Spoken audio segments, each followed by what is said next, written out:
Aw shit, here we go. Ghostface Killah, Supreme Clientele 2. Released 25 years after the original. So ain't nothing to it but to do it. Now, off the bat, I did my absolute best not to have the highest expectations because it's very easy to be disappointed by legacy sequels, whether they're works of music or movies. We live in the land of sequels right now, or reimaginations, or reboots, or remakes. So, Supreme Clientele, the first one, I am a huge fan of. I give that one a 10 out of 10.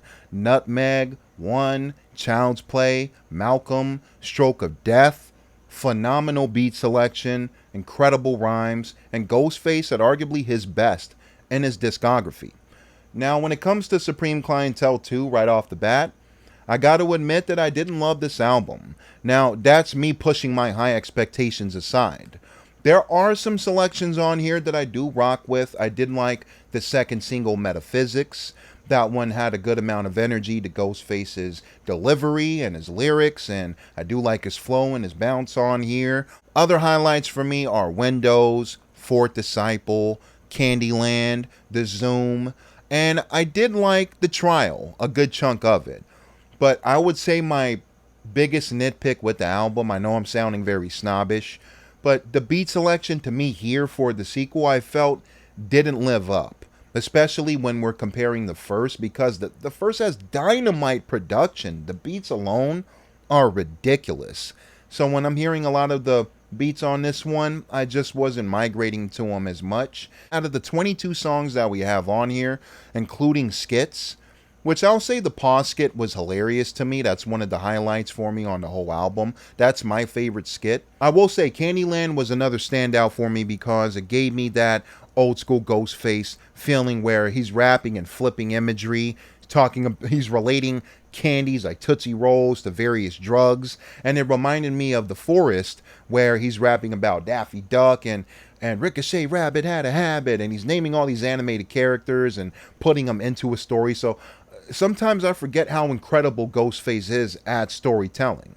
But I found myself not really loving the selections like the first single, Rap Kingpin, which I can understand is a blend between Eric B. and Rakim, My Melody, and Mighty Healthy from the first Supreme Clientele. I love the idea, but I'm just not the biggest fan of the execution, just for my personal preference. I feel the same way with the song like Break Beats, where I love what he's trying to do with it. I'm just not in total love with the final product. I do like Love Me Anymore with Nas on here, but I just found his verse to be a bit stronger on Raekwon's album, The Emperor's New Clothes, that just came out a few months ago, when I'm comparing Ghostface featuring Nas and Raekwon featuring Nas in these two rollouts. Shout out MOP, Lil Fame, Billy Dance, two of my favorite MCs of all time. And I do like Sample 420, but I'm just not the biggest fan of the hook personally. I know a couple viewers rock with these two songs here more than others. These were two standouts for a lot of people, but I wasn't the biggest fan of Beatbox or You My Friend, which I can understand Meth and Ghost are trying to go for the heartstrings here. It is one of the more heartfelt songs on the album, but the production wasn't doing it for me.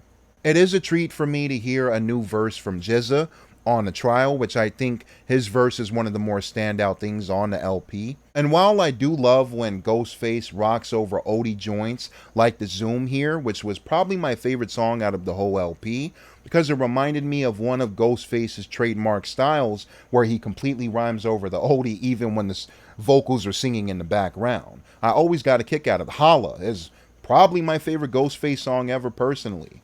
But I just wish there was a bit more Supreme Clientele feeling to the sequel. Now, I can understand RZA's production hasn't really been the best in a very long time, in my personal opinion. So I can understand if maybe RZA even put a beat on here, it might not have been the best. But I would have loved to hear a RZA verse. That would have been dope. RZA still can spit his ass off, so that would have been cool. Another joint that I really wanted to like is Georgie Porgy, which is an original Toto song that MC Lyte later flipped, and now Ghostface has his own rendition. I just think my main thing was I wasn't rocking with the drum programming of the song. Wrapping it up with a pretty quick review, I really wanted to love Supreme Clientele 2, being a big fan of the first, but I ended up walking away from the sequel with the light 6 out of 10. I didn't love it, but I didn't hate it at the same time. There are some selections on here that I did like. This project does feel more so like a random Ghostface LP than a sequel to Supreme Clientele. And that's it, y'all. It's your boy Fro. Thank you guys for watching. I appreciate y'all. If you guys love this album, weren't really rocking with it, if you didn't like it at all, comment below. Let me know your thoughts. In the meantime, between time, I'm on to the next review. Hit my Patreon link in my description box. Like and subscribe. It helps your boy's channel. And I'm out. Thank y'all. Peace.